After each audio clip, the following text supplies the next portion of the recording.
वाहिगुरु जी का खालसा वाहिगुरु जी की फतेह। गुरु प्यारे गुरु सवारे सतसंगी जनों, ਸਾਹਿਬ ਦੀ ਰਹਿਮਤ ਕਿਰਪਾ ਦੇ ਨਾਲ ਅਸੀਂ ਇਸ ਪਾਵਨ ਪਵਿੱਤਰ ਗੁਰਬਾਣੀ ਜਪਜੀ ਸਾਹਿਬ ਦੇ ਵਿੱਚੋਂ ਕਰੀਬ 13 ਪੌੜੀਆਂ ਦੀ ਵਿਚਾਰ ਕਰ ਚੁੱਕੇ ਹਾਂ, ਜਿਨ੍ਹਾਂ ਵਿੱਚ 2 ਪੌੜੀਆਂ ਜੋ ਮੰਨੇ ਦੀ ਲਾਈਨ ਵਿੱਚ ਸਤਿਗੁਰ ਨੇ ਉਚਾਰਨ ਕੀਤੀਆਂ ਨੇ।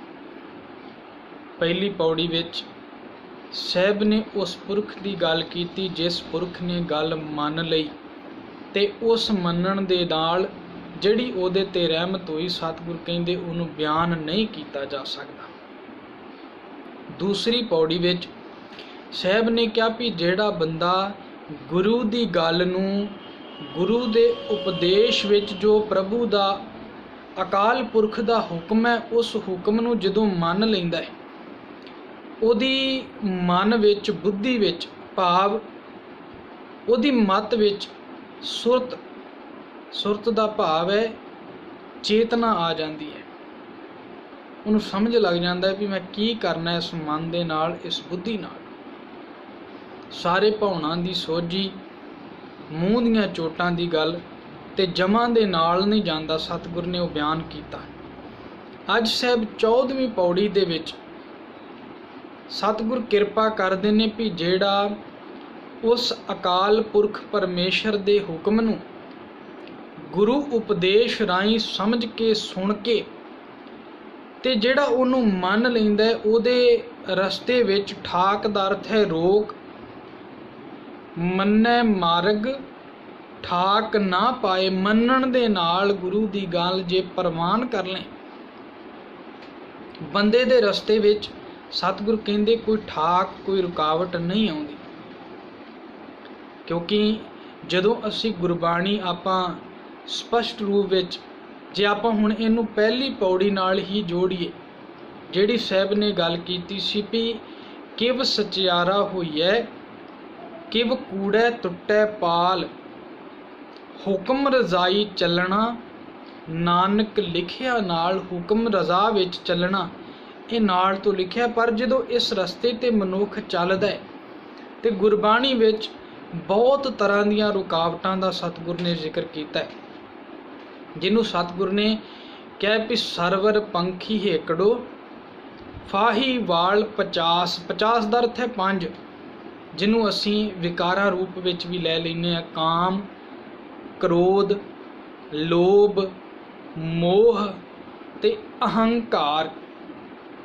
ਜਿੰਨੇ ਵੀ ਕਰਮ ਸਾਡੇ ਹੁੰਦੇ ਨੇ, ਅਸਲ ਵਿੱਚ ਇਹਨਾਂ ਦੇ ਅਧੀਨ ਹੋ ਕੇ ਮਨੁੱਖ ਆਪਣੇ ਕਰਮ ਕਰਦਾ ਹੈ। ਕਾਮ ਹਾਵੀ ਹੁੰਦਾ, ਕਾਮ ਦੇ ਅਧੀਨ ਹੋ ਕੇ ਕਈ ਵਾਰ ਕੁਕਰਮ ਵੀ ਕਰ ਲੈਂਦਾ ਹੈ, ਕਿਉਂਕਿ ਗੁਰਬਾਣੀ ਨੇ ਇਹ ਨਹੀਂ ਕਿਹਾ ਵੀ ਇਹ 5 ਵਿਕਾਰ ਜਿਹੜੇ ਨੇ ਇਹਨਾਂ ਨੂੰ ਖਤਮ ਕਰ ਦੇਣਾ ਹੈ। ਜੋ ਪੁਰਾਤਨ ਸਮੇਂ ਵਿੱਚ ਪੁਰਾਤਨ ਧਰਮਾਂ ਨੇ ਸਿਖਾਇਆ ਵੀ ਜੇ ਜ਼ੁਬਾਨ ਝੂਠ ਬੋਲਦੀ, ਉਹਨਾਂ ਨੇ ਆਪਣੀਆਂ ਜੇਬਾਂ ਨੂੰ ਵੀ ਕਈਆਂ ਨੇ ਕੱਟ ਲਿਆ, ਕਈਆਂ ਨੇ ਨੇਤਰਾਂ ਵਿੱਚ ਆਪਣੇ ਨੁਕਸਾਨ ਕੀਤਾ, ਹਰ ਤਰ੍ਹਾਂ ਦੇ ਨਾਲ ਸਰੀਰ ਦਾ ਨੁਕਸਾਨ ਕਰਦੇ ਰਹੇ। ਪਰ ਜਿਹੜੀ ਗੁਰਬਾਣੀ ਨੇ ਗੱਲ ਕੀਤੀ ਹੈ, ਸਤਿਗੁਰ ਨੇ ਕਿਹਾ ਰੁਕਾਵਟਾਂ ਬਹੁਤ ਆਉਣਗੀਆਂ। ਸਰਵਰ ਪੰਖੀ ਹੇਕੜੋ, ਹੇਕੜੋ ਦਾ ਅਰਥ ਹੈ ਪੰਛੀ ਇੱਕ ਹੈ ਤੇ ਇਸ ਪੰਛੀ ਨੂੰ ਫੜਨ ਵਾਲੇ 5 ਜਾਣੇ ਨੇ। ਸਰਵਰ ਪੰਖੀ ਹੇਕੜੋ ਫਾਹੀ ਵਾਲ 50, ਇਹ ਮਨ ਲਹਿਰੀ ਗੱਡ ਥੀਆ ਸੱਚੇ ਤੇਰੀ ਆਸ। ਇਹ ਮਨ ਲਹਿਰਾਂ ਦੇ ਵਿੱਚ ਗੱਡਿਆ ਜਾਂਦਾ ਹੈ, ਕਿਉਂਕਿ ਮਨ ਦੀ ਇੱਕ ਅਵਸਥਾ ਹੈ। ਮਨੁੱਖ ਨੂੰ ਜਿਹੜੇ ਵਿਸ਼ੇ ਨੇ, ਵਿਕਾਰ ਨੇ, ਇਹ ਮਨੁੱਖ ਨੂੰ ਬੜੇ ਮਿੱਠੇ ਲੱਗਦੇ ਨੇ ਤੇ ਇਹਨਾਂ ਵਿਕਾਰਾਂ ਦੇ ਅਧੀਨ ਹੋ ਕੇ ਇਸ ਮਨੁੱਖ ਦੇ ਸਾਰੇ ਕਰਮ ਅੱਗੇ ਹੁੰਦੇ ਨੇ। ਕਾਮ ਦੇ ਅਧੀਨ ਹੋ ਕੇ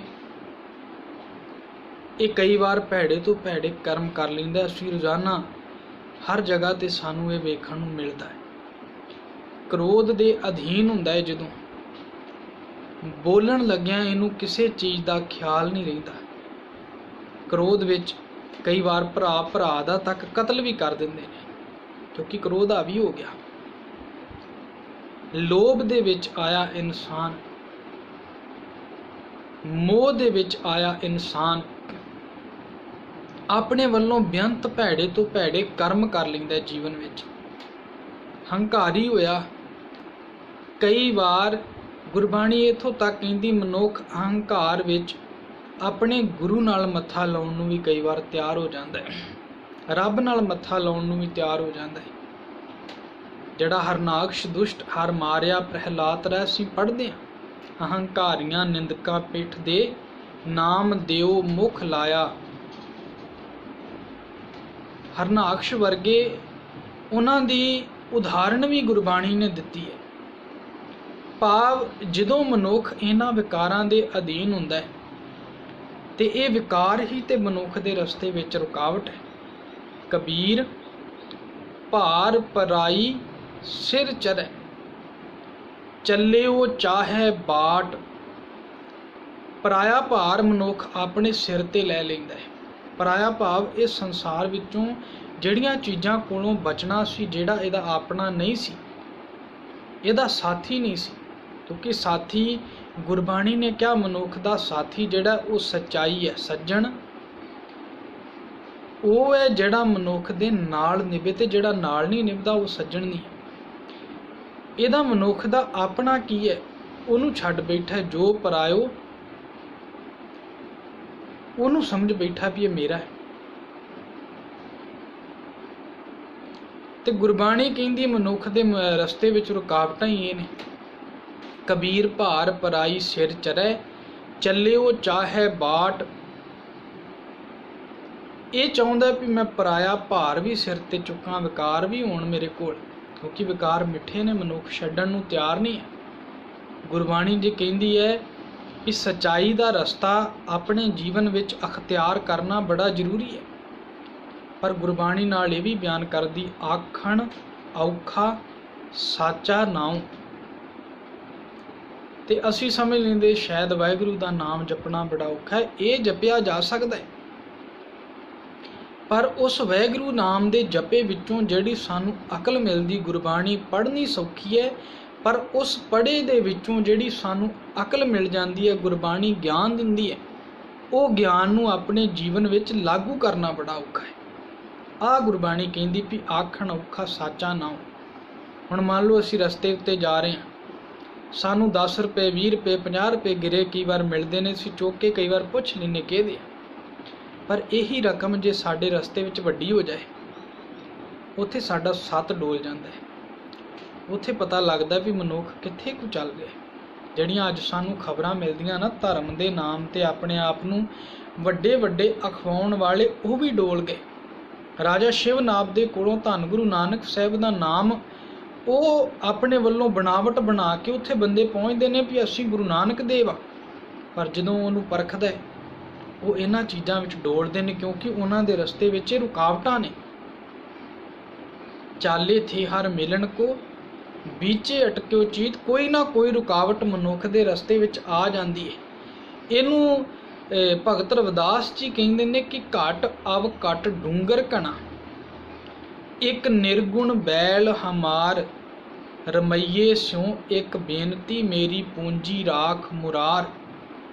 ਉੱਥੇ ਉਹ ਰਹਾਉ ਵਾਲੇ ਬੰਦ ਵਿੱਚ ਕਹਿੰਦੇ ਨੇ ਕੋ ਬਣਜਾਰੋ ਰਾਮ ਕੋ, ਕੋਈ ਹੈ ਬਣਜਾਰਾ ਰਾਮ ਦੇ ਨਾਮ ਦਾ, ਮੇਰਾ ਟਾਂਡਾ ਲਾਦਿਆ ਜਾਏ ਰੇ, ਮੈਂ ਵੀ ਉਹਦੀ ਸਹਾਇਤਾ ਲਾ ਕੇ ਆਪਣਾ ਇਹ ਟਾਂਡਾ ਜਿਹੜਾ ਮੈਨੂੰ ਸੌਦਾ ਕਰਨ ਲਈ ਮਿਲਿਆ ਸੀ, ਵਣਜ ਕਰੋ ਵਣਜਾਰਿਓ, ਵੱਖਰ ਲਿਹੋ ਸੰਭਾਲ ਤੈਸੀ ਵਸਤ ਵਿਸਾਈਏ। ਜੈਸੀ ਨਿਭ ਹੈ ਨਾਲ, ਕੋਈ ਨਾ ਕੋਈ ਖੱਟੀ ਕਰਨ ਦੇ ਲਈ ਸਾਨੂੰ ਇਹ ਸਰੀਰ ਤੇ ਨਾਲ ਸਵਾਸ ਮਿਲੇ ਸਨ। ਸੌਦਾ ਖਰੀਦਣ ਦੇ ਲਈ ਸਾਨੂੰ ਧਨ ਰੂਪੀ ਸਵਾਸ ਸਨ, ਸਰੀਰ ਰੂਪੀ ਸਾਡੇ ਕੋਲ ਗੱਡੀ ਸੀ। ਪਰ ਗੁਰੂ ਸਾਹਿਬ ਕਹਿੰਦੇ ਰਸਤਾ ਬਹੁਤ ਔਖਾ ਹੈ। ਘਟ ਅਵ ਘਟ, ਘਟ ਦਾ ਅਰਥ ਹੈ ਰਸਤਾ ਔਖਾ, ਰਸਤਾ ਘਾਟ, ਪਹਾੜੀ ਰਸਤਾ ਗੁਰੂ ਸਾਹਿਬ ਕਹਿ ਰਹੇ ਨੇ ਵੀ ਜਿਵੇਂ ਉੱਚਾ ਨੀਵਾਂ ਰਸਤਾ ਹੈ ਵੀ ਜਿਹਦੇ ਉੱਪਰ ਚੱਲਿਆ ਨਹੀਂ ਜਾ ਸਕਦਾ, ਇੰਨਾ ਭੈੜਾ ਰਸਤਾ ਹੈ, ਭਾਵ ਔਖਾ ਹੈ।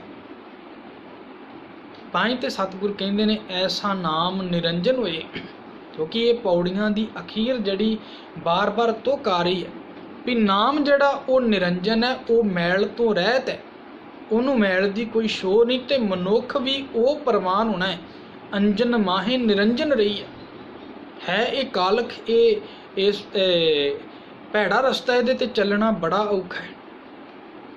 घट अब घट डूगर घना एक निर्गुण बैल हमार, मेरा बैल गुरु साहब कहते निर्गुण है, ये कोल गुण कोई नहीं। मन गुण छड्ड के औगणा वाल चलता है। लोक अवगणा की बन्ने गंठड़ी, गुण ना विहांजै कोई। औगणा दियां गंढां बन्नदे ने पर गुण विहांजण नूं तैयार नहीं है। गुण ही कमाउणा ते औखा है। गुरु साहब कहंदे आखण औखा साचा नाम, यही ते औखा है, यही ते असल विच रस्ता है। सतगुरु कहंदे भी वो मनुख जिहड़ा गुरु दे दसे हुक्म दे राहीं इन्हां चीज़ां विचों बड़े तरीके दे नाल लंघ जांदा है, हर हुक्म मतलब अपने जीवन विच लागू करदा है, वो मनुख ही प्रवान हुंदा है। घट अव घट डूंगर घना एक निर्गुण बैल हमार, रमैये स्यों एक बेनती मेरी पूंजी राख मुरार, को बनजारो राम को मेरा टांडा लाद्या जाए रे। अगे कहंदे ने हौं बनजारो राम को सहज करों व्यापार, मैं राम दे नाम दा बनजारा ते अपने इस वणज विच मैं सहज दा व्यापार कर रहा। हौं बनजारो राम को सहज करों व्यापार, मैं राम नाम धन लाद्या, कहन लगे मैं राम दे नाम दा धन लद्या होया है। बिख लादी संसार, पर मैं संसार ते निगाह मारदा, संसार अपने जीवन विच विष जहर बिख ही इकट्ठा करी जा रहा है। उरवार पार के दानियां मन्ने मार्ग ठाक ना पाए, क्योंकि दो मनुख आ गए ना, दोनों का जिक्र भगत रविदास जी ने कर दिता भी एक वो है जिन्हें राम दे नाम दा धन लद्या है, एक वो है जिन्हें बिख विष जहर लद्या होया है। हुण संसार विच रह के असीं अपने स्वासां राहीं अपने कर्मां राहीं, पिछे भी जिक्र आ सकिया आया है भी इन्हां कर्मां दे राहीं असीं कुछ भी इकट्ठा कर सकते। साडे कोल समा है, इस समय विच असीं कुकर्म भी इकट्ठे कर सकते हैं, इस समय विच असीं सुकर्म भी इकट्ठे कर सकते हैं। सुकर्म दा अर्थ है चंगे कर्म, कुकर्म दा अर्थ है भैड़े काम। हुण किहड़े काम करने ने मनुख नूं वो गुरबाणी जरूर दसदी है, ते दसे होए विचों मनुख जिहड़ा ये रस्ता अख्तियार करदा है। हौं बनजारो राम को सहज करों व्यापार, पहले मनुख की गल, ते दूजी गुरु साहब कह रहे ने भी ये संसार जिहड़ा इन्हें विष लद्या होया है। फिर अगे कहंदे ने उरवार पार के दानियां लिख लेहो आल पताल। उरवार इधरला पासा, पार परला पासा, जिन्हों असी गुरबाणी विच कहने संसार, अते संसार तो श्वास पूरे करके दूसरे लोक भाव निरंकार तक पहुँचण दा पैंडा। हुण उन्हां विचों कह रहे ने भी जिहड़ा कर्म लिखदा है,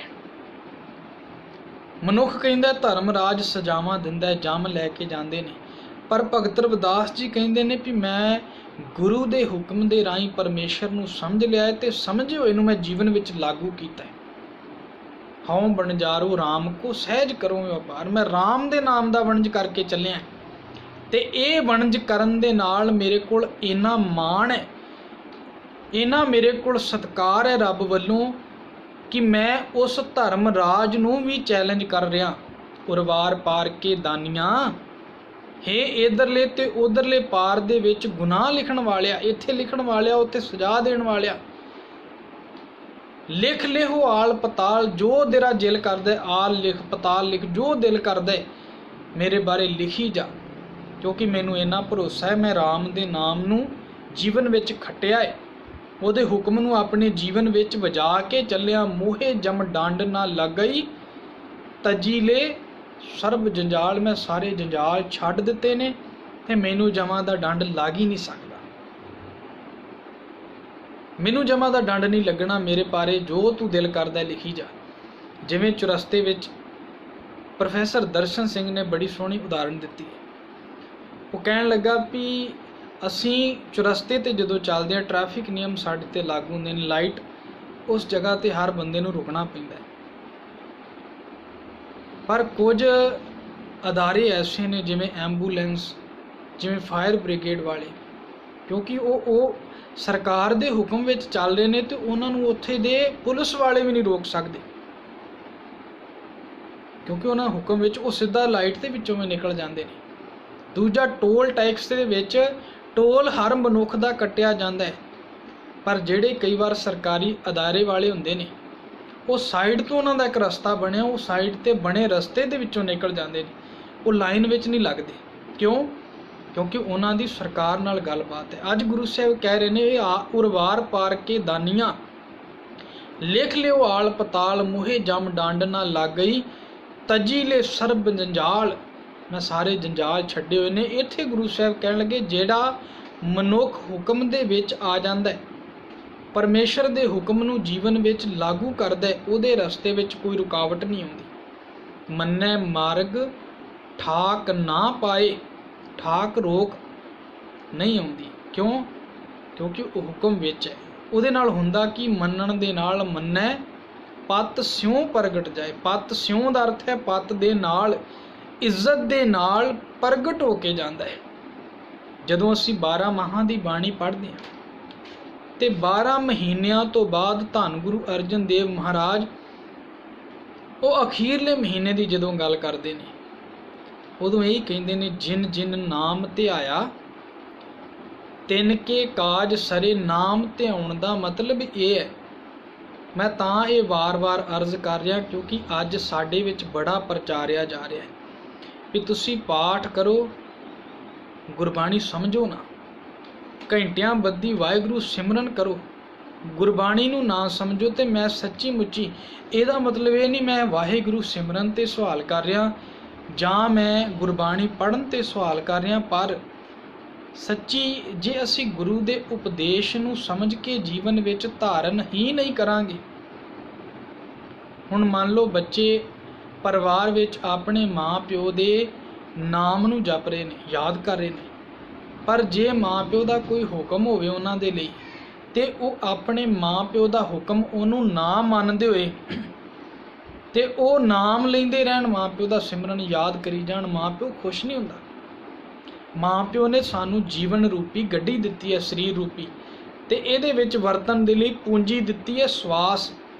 इस पूंजी दे नाल असीं सौदा करना है, ते सौदा की करना है? सौदा कर्मां दा है। कर्मां उपर निबड़ै जे लोचै सब कोए, ये पिरम प्याला खसम का जय भावै ते दे। गुरबाणी वार वार कर्मां दी गल कर रही, ते इहदा मतलब कर्म करने बड़े जरूरी ने। कर्म पवित्र जां अपवित्र करन दे नाल सानू फल मिलना है।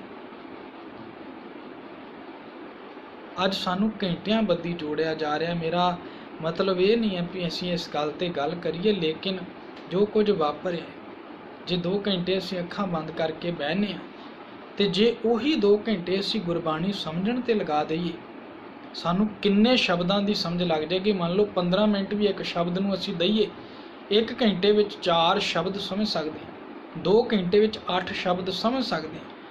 तो जे वो 8 शब्दां दी सानू समझ लग गई, तो सानू कोई भुलेखे विच पाउण वाला दुनिया ते नहीं जम्मिया।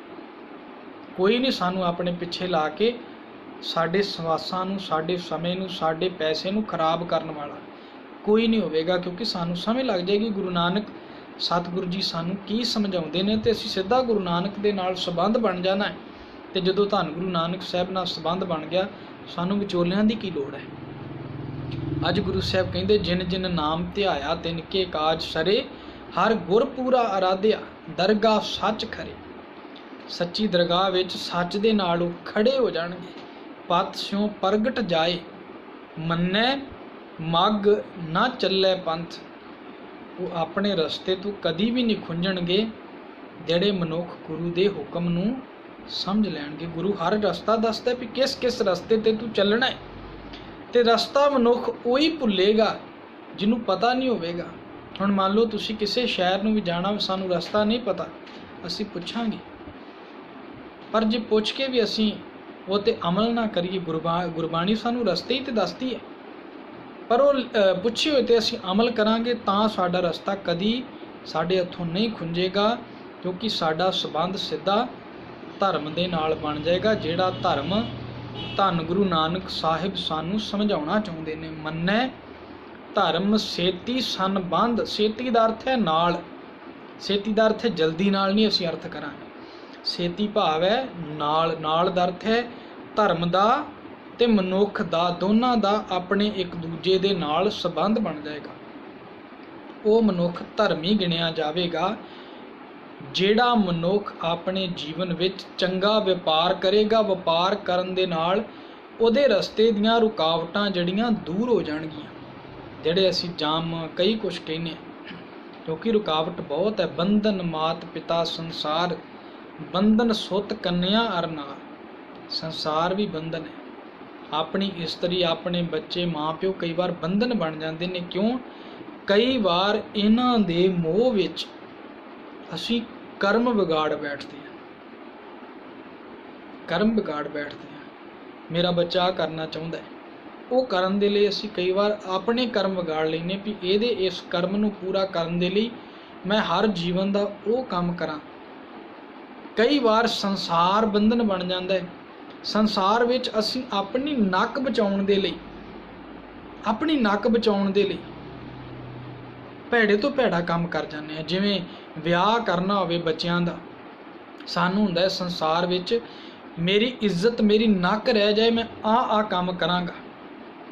ਇਸੇ ਕਰਕੇ ਭਗਤ ਕਬੀਰ ਸਾਹਿਬ ਕਹਿੰਦੇ, ਨਾ ਮੈਨੂੰ ਆਪਣੇ ਨੱਕ ਦੀ ਪਰਵਾਹ ਵੀ ਸੰਸਾਰ ਮੇਰੇ ਇਹ ਇੱਜ਼ਤ ਦਾ ਕੀ ਕਹੇਗਾ, ਤੇ ਨਾ ਮੈਨੂੰ ਆਪਣੀ ਪ੍ਰਸ਼ੰਸਾ ਦੀ ਹੈ। ਕਿਉਂਕਿ ਅਸੀਂ ਜਦੋਂ ਕੰਮ ਕਰਦੇ ਹਾਂ ਨਾ, ਵਿਆਹ ਸ਼ਾਦੀ ਤੇ ਪੈਸਾ ਲਾਵਾਂਗੇ ਤੇ ਲੋਕੀ ਸਾਡੀ ਪ੍ਰਸ਼ੰਸਾ ਕਰਨਗੇ।